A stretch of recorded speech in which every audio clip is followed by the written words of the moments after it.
Good morning and welcome to another episode of Smartfox TV.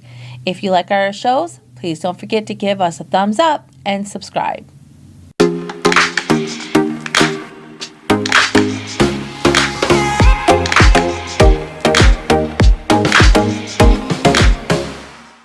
For Women's Month, please enjoy my interview continuation with Jessica Spallino.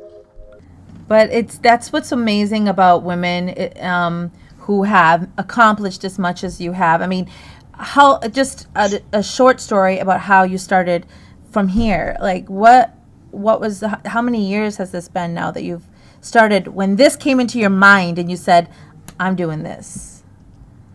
Yeah, it's funny. I've started a second book. I feel like I've found some love in writing. I'm really enjoying that as kind of some side work that I do, and I've done exactly what you've just mentioned, and kind of looking at how did I enter into this this space, and back in 1998, I had. I was married and I had my daughter. She was probably just one, and I had gone to Europe and I kind of did that whole exploring what I wanted to do. I'd finished my bachelor's degree and I still just really, wasn't sure. And I was very committed to being, the best mom I could. It was a very active mom, and I thought, well, I've done a lot of foundational coursework for being a teacher, and I think it would couple really well with being a mom. And so I'm going to get my teaching credential. That's what I'm going to do. Yeah. And so I went and got both my multiple and single subject. And, to be honest, by the time I got into the third class of the program,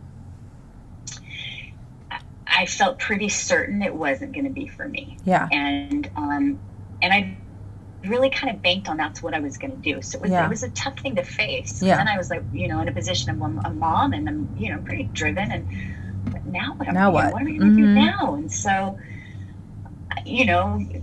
based on then we were a little tight, and I didn't really have the luxury to just continue explore what I wanted to do. I kind of needed to figure something out to help with our income. And so I finished the program and somehow put off finding a teaching job for several months. And one day I was in my daughter's dance class, and I'd seen another mom there, and she was always looking at curriculum and stuff.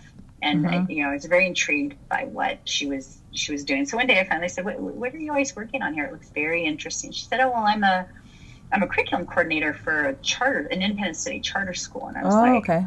Well, I'd never heard of that. This was back in, the 90s. I didn't even know what she was talking about. But before I knew it, I was interviewing with her at her school to be a curriculum writer. And it took me about 2 weeks.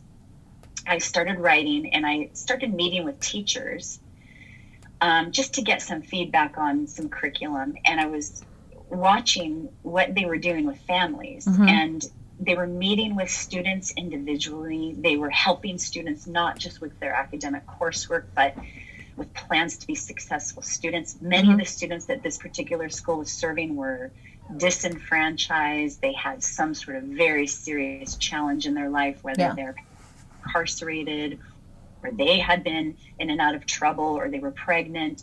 They had many, many challenges. And the work I saw and the personal connections that were being made in the name of education, I was floored. I was just talking about it still gives me goosebumps. I was hooked. I was hooked. I was so excited to feel like I'd found this has meaning for me. This is something I could really get behind. And I stayed there for 10 years. I taught students. I managed all the curriculum. I developed online programs. I helped grow the entire school. And I just found a love that I didn't expect to find. I had no idea I would find that. So I did that for a while and realized that my entire professional career was going to be at one small charter school, and I definitely felt like I needed to learn more. So I went and worked for a international curriculum company, okay. and learned more about implementing curriculum in all sorts of different modalities, certainly and mostly within the online space, and learned a lot about leadership in that role. I met with superintendents regularly and school founders regularly, and helped people start their own schools, and did a variety of really exciting roles at that job. And towards the end of that, I realized I didn't want to sell curriculum anymore. And I really felt ready to start my own. I felt like it was something I definitely wanted to do. And so the next year I had finished my PhD. I did that in curriculum and instruction. And I did my research in that program was all on change and how educators respond to change, which is a whole nother, fascinating topic. That is. And then started the school, and we're on our 8th year, and it has not been easy. No, it has been incredibly fulfilling.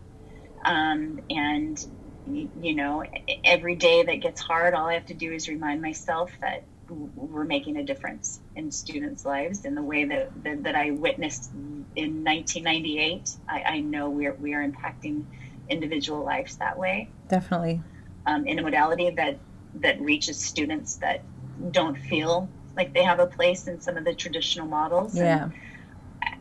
And as long as that's continuing to happen, I can always be fulfilled in this space. And so we've hit a lot of change resistance in this space, in this area, and I've found that to be equally fulfilling, is how to kind of challenge those that aren't open to others in this space. Other modalities, other needs. No student is one size fits all. Right. And the fight to continue to create and keep options available to students who need something different is very fulfilling, very empowering. Yeah, this has been an amazing opportunity to meet with you and talk with you, and I'm so grateful. Thank you for your inspiration that you continue to pass on to your employees and to the students in your pathway. So we really appreciate you. Thank you, and I appreciate you as well, and asking me here and continuing to do these sorts of things for Smartfox TV. So I love it, and I have appreciated all of your efforts as well. So thank you.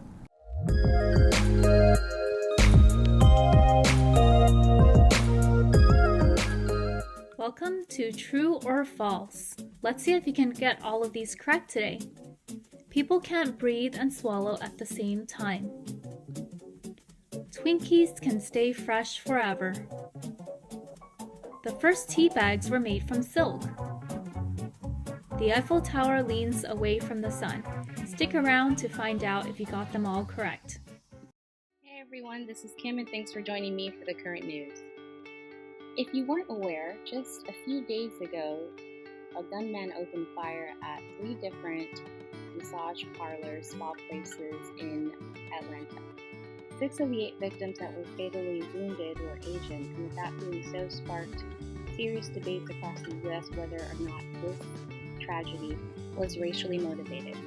The gunmen have been charged with 8 counts of murder, and Biden announced this morning that the White House will lower the flag at half-staff in remembrance of the 8 victims.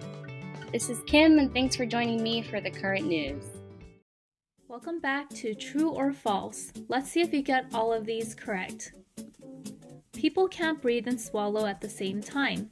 It is true. Twinkies can stay fresh forever is false. Some people do keep it for a while, but it is technically not fresh after 45 days. The first tea bags were made from silk is true. The Eiffel Tower leans away from the sun is also true, because when the metal gets heated, it gets heavier, and so it pushes to the other side, and therefore the Eiffel Tower leans away from the sun. Thanks again for playing. This is Kim, and thanks for watching Smartfox TV. Stay foxy!